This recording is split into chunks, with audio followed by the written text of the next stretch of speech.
Yesterday was a dark day for British policing and the Metropolitan Police, as an officer admitted being responsible for a monstrous campaign of abuse. Mr. Speaker, I am sure the whole House will want to join me in expressing my sympathy to the victims and thank them for their courage in coming forward. It is intolerable for them to have suffered as they have. They were manipulated and isolated and subjected to horrific abuse.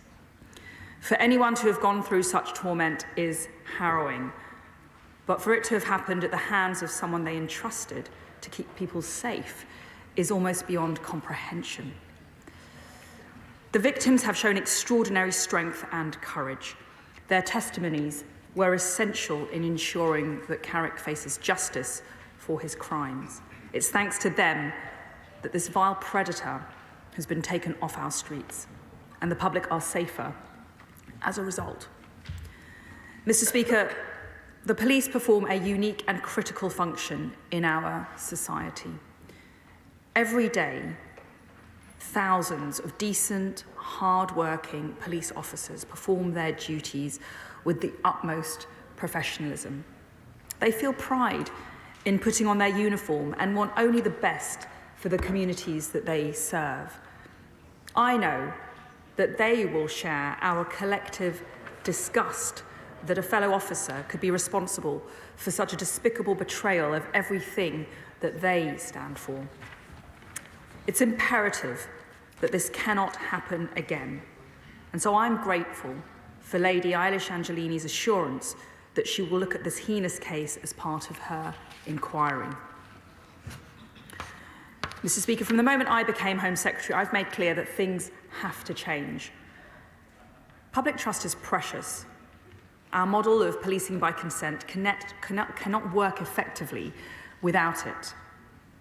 I discussed this case yesterday with the Commissioner of the Metropolitan Police, Sir Mark Rowley, and I'm encouraged by the action that he has taken so far with his team to root out officers who are not fit to wear the badge.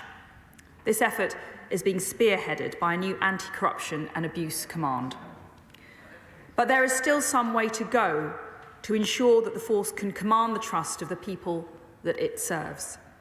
It is vital that the Metropolitan Police and other forces double down on their efforts to root out corrupt officers. This may mean more shocking cases come to light in the short term. It's a matter of the utmost importance that there are robust processes in place to stop the wrong people joining the police in the first place, which is why the government has invested in improving recruitment processes and supporting vetting as part of over £3 billion that we have provided for the Police Uplift programme.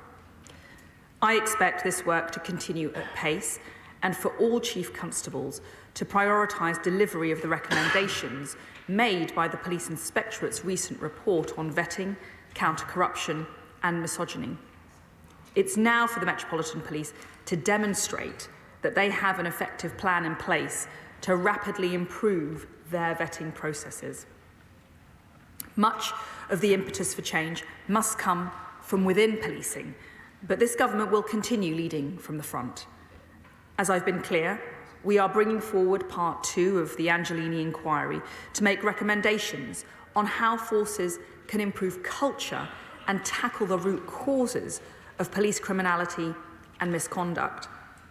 The inquiry was established by the then Home Secretary, my right honourable friend, the member for Witham, and I pay tribute to her for her commitment and leadership on these critical issues. As well as ensuring vetting processes are watertight, there must be fair and effective arrangements for dealing with those who behave or act in a wholly unacceptable way while serving. Baroness Casey has recently identified concerns with the misconduct and dismissals process within the Metropolitan Police. It takes too long, it doesn't command the confidence of police officers, and it's procedurally burdened. Bureaucracy and process appear to have prevailed over ethics and common sense. That's why I've announced an internal review into police dismissals. The review's terms of reference are being published today. Mr. Speaker, this case will rightly throw a spotlight once again on women's safety. No one should suffer abuse or feel frightened or harassed, whether they are at home, out and about, or online. We are taking concerted action to prevent violence against women, support victims and survivors, relentlessly pursue perpetrators, and strengthen the system as a whole. On rape specifically, we are focused on delivering improvements across the board so that victims get the support they deserve and cases are pursued rigorously from report to court. There have been some important steps forward since the publication of the Rape Review in 2021. The number of referrals and charges have increased nationally, while new operating models for the investigation and prosecution of rape are being developed through Operation Soteria. Mr. Speaker, none of this can undo the suffering of Carrick's victims. But I can assure the House that this government will not shy away from challenging the police to meet the standards we all expect of them. Change must happen, and as Home Secretary, I will do everything in my power to ensure that it does. I commend this statement to the House.